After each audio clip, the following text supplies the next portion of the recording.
à realidade que vivemos por consequência do surto Covid-19, qual a sua opinião sobre as medidas impostas e impacto que têm no enquadramento desportivo? Vivemos atualmente uma circunstância bastante diferente de tudo aquilo que algum dia experimentámos até aqui. Na sequência disso, nós tivemos que adotar medidas extremas para podermos conter a propagação do vírus, para podermos tornar possível a prestação de cuidados de saúde adequados à população, bem como também diminuir a taxa de mortalidade. De um modo geral, eu concordei com as medidas que nos foram impostas porque lhes percebi um benefício maior e prioritário. O Governo tem vindo a identificar e implementar diversas medidas no sentido de minimizar o impacto que a pandemia teve em diferentes setores, nomeadamente o económico, o social, entre outros, mas aquilo que nós temos verificado é que o desporto tem ficado muito à margem destas mesmas medidas. Tomemos a título de exemplo a situação da ausência da resposta do Primeiro-Ministro a uma carta aberta do setor do desporto, onde se manifestava um claro descontentamento pela ausência de políticas públicas extraordinárias que minimizassem a situação desportiva nacional face aos efeitos da pandemia, bem como o facto do desporto não ter sido considerado ao nível do plano de recuperação e resiliência. O desporto tem vindo a aguardar de uma forma muito paciente e também um conjunto de pessoas que estruturam de forma mais federada este contexto. Crianças e jovens que se encontram à espera que possam surgir novas diretrizes que lhes permita ter uma prática desportiva mais próxima daquilo que foi a realidade anterior.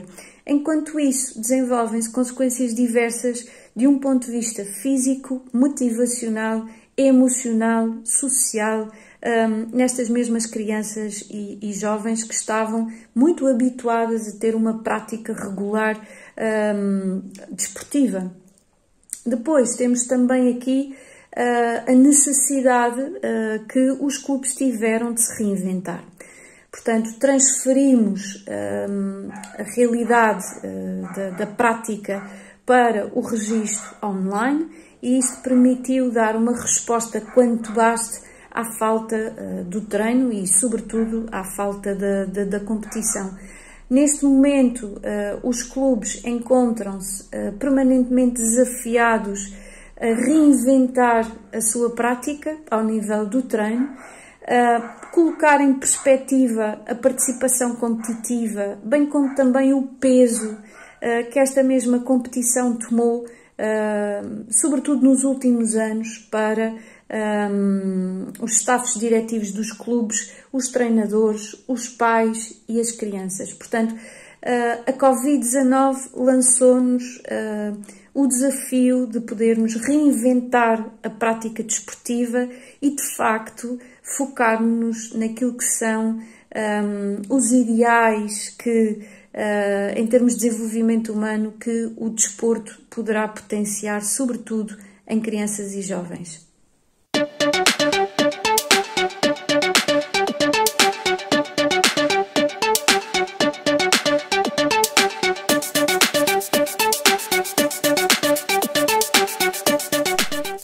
De que forma se pode motivar jovens para a prática desportiva e aquisição de hábitos saudáveis?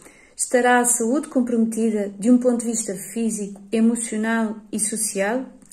Eu gostaria de responder esta questão adotando uma perspectiva de médio e longo prazo, bem como também apelando à concertação, ou melhor, à melhor concertação de alguns aspectos. Eu penso que a educação para a motivação da prática desportiva está na base nas escolas e inicia, sobretudo, com a disciplina da educação física. Do meu ponto de vista, esta disciplina tantas vezes é mal entendida, talvez mal explicada. A disciplina de Educação Física não é um timing entre disciplinas mais de âmbito associado ou exatas. Não é um período para descontrair. A disciplina de Educação Física é um espaço estruturado onde, de facto, crianças e jovens, sobretudo, devem de ficar suficientemente esclarecidos acerca da importância do movimento na nossa vida, no momento do agora, bem como também ao longo do nosso desenvolvimento. Portanto, a disciplina de Educação Física deveria de ser a base para a educação para o movimento, neste sentido de explicar o porquê, também a par da introdução de crianças e jovens a diversas possibilidades de prática desportiva, que depois acabam por poder ter o seu seguimento ao nível do desporto escolar. O desporto escolar ajuda crianças e jovens a dar um outro significado ao movimento e a olhar de uma forma ainda mais robusta à importância deste mesmo movimento.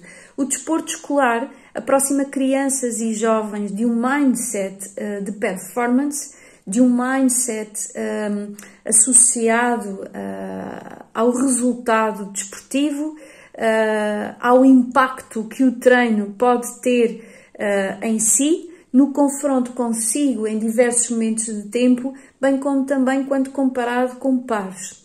Depois, este desporto escolar não só é fundamental para ajudar as crianças e jovens a aproximarem-se de um contexto mais estruturado de prática desportiva e competitiva, como também a aproximá-los do que é cultura desportiva que temos inerente a cada prática, não é?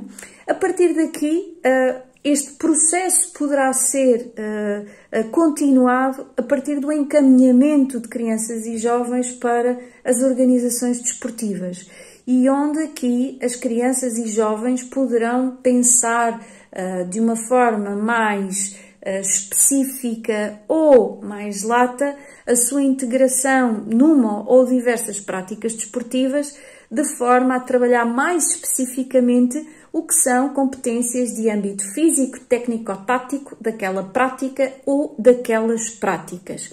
Como é que nós poderemos aqui, no âmbito dos clubes, continuar a educar para uma boa prática desportiva, bem como também para a adoção de hábitos mais saudáveis, através da presença de equipas multidisciplinares. Não basta termos uma organização desportiva estruturada em staff diretivo e, eventualmente, um staff médico e o conjunto de treinadores principais adjuntos. Nós, de facto, temos que ter equipas multidisciplinares, onde diversos conhecimentos possam estar presentes e articular no sentido de dar a melhor estimulação possível aos atletas, bem como também chegar aos pais. E que tipo de estimulação estou a referir-me? Estimulações diversas ao nível do treino, não é? A parte mais física, técnico-tática, a parte mais psicológica, a parte mais associada à nutrição, a parte associada ao descanso, como também à coordenação de diferentes projetos de vida. Nos jovens há uma questão muito presente a todo momento, que é a devida concertação do projeto esportivo com o projeto académico. Portanto, a educação para a motivação da prática, para a prática desportiva de crianças e jovens, não tem aqui uma visão micro do meu ponto de vista, tem um processo atrás que vai educando progressivamente crianças e jovens acerca da importância da atividade física e depois, em mais particular, dos benefícios que poderão derivar da prática desportiva não só em determinado momento da vida, porque é muito às vezes esta a mensagem que nós passamos, as crianças e os jovens é que necessitam de fazer desporto, mas a atividade física, o exercício físico deverá de existir na nossa vida de uma forma muito presente para que a nossa funcionalidade esteja assegurada, bem como também a possamos ir refinando cada vez mais.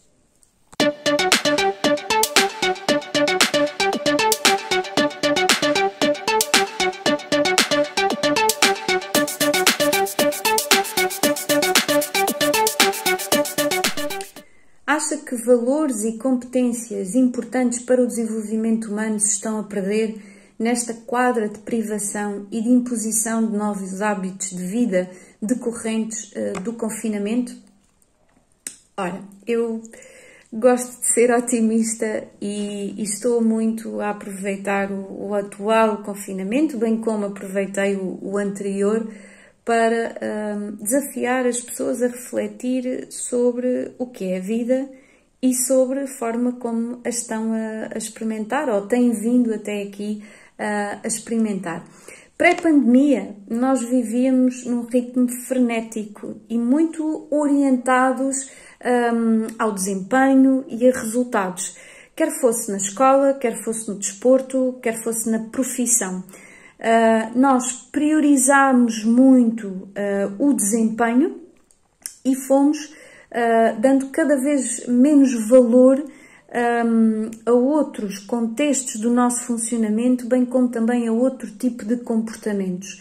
A família, em muitos casos, ficou um pouco para trás, como também temos aqui um desinvestimento significativo de muitas pessoas naquilo que são as atividades de lazer, o descanso e também os comportamentos de autocuidado.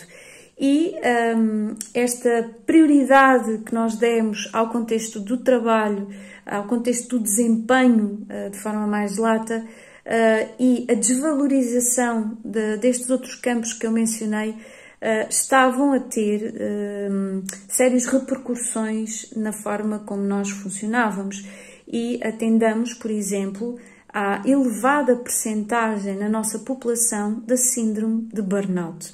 Portanto, eu gosto de entender este período de confinamento e este período que a própria pandemia nos trouxe como um período de moratória. E o que é a moratória?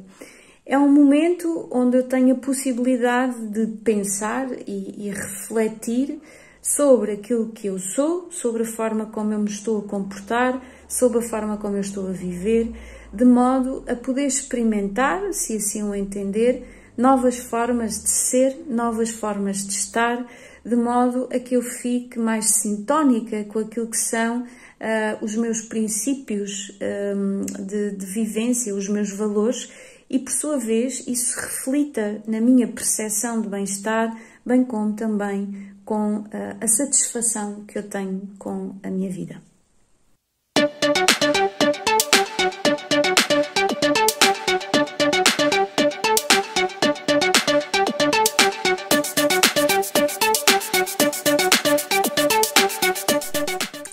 Como vê o futuro do desporto e, por consequência, dos atletas a médio e longo prazo? Estará o futuro comprometido? Na sua opinião, como preparar os atletas da próxima geração para alcançar resultados positivos que possam trazer brilho e prestígio ao nosso país? Bom, eu vou focar-me sobretudo na resposta à primeira pergunta, porque daí, do meu ponto de vista, vai derivar tudo o resto. Eu já disse que sou otimista e, muito sinceramente, eu não vejo o futuro comprometido. A pandemia vai passar, como se costuma dizer na gíria, não há mal que para sempre dure. Mais do que preocupada com o futuro, eu estou preocupada com o agora, com capacitar as organizações desportivas e as pessoas que nela integram a desenvolver competências que lhes permitam navegar neste mar de tormentas. Interessa-me que as pessoas possam saber gerir stress e adversidade, porque em tempo de pandemia e fora tempo de pandemia, estas duas circunstâncias vão continuar a existir e nós não podemos, pura e simplesmente, sacudir a água do capote e fechar os olhos àquilo que nem sempre corre bem. Eles existem e nós temos que dar o peito às balas para poder encontrar a nossa resposta, àquela que em dado momento nos pode ser mais conveniente.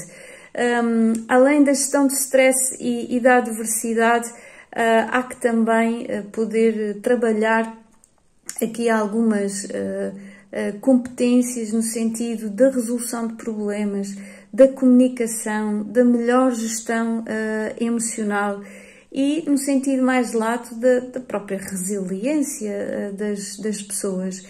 E se nós perspectivarmos este momento neste sentido, nós poderemos equiparar a fase em que estamos a um processo de preparação para uma competição, não é? Estamos ativamente a estruturar dia a dia um treino, além de questões físicas, técnico-táticas, dentro daquilo que é possível online.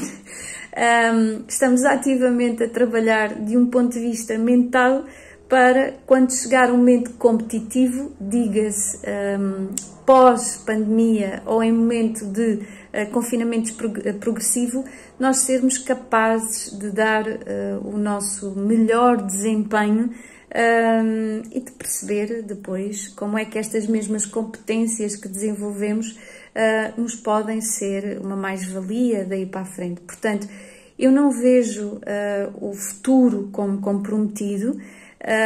Eu penso é que o futuro constrói-se agora e nós não podemos ter uma lógica de deixar passar para ver no que é que resulta. Não, nós temos que ter realmente uma lógica de aproveitamento efetivo do tempo. Haja stress ou adversidade presente ou não, nós temos que saber avaliar a nossa posição de momento, onde é que nós estamos a querer chegar. Competências nós devemos de desenvolver no entretanto para diariamente sermos o melhor possível nos papéis que nós assim o queremos ser, neste caso do ponto de vista desportivo. Portanto, eu vejo o futuro com otimismo e gostaria muito, lá está, que as organizações desportivas se pudessem focar no aqui e no agora, na potencialidade que este tempo nos dá para desenvolver diversas competências que são fundamentais no contexto desportivo, mas também na nossa vida em geral.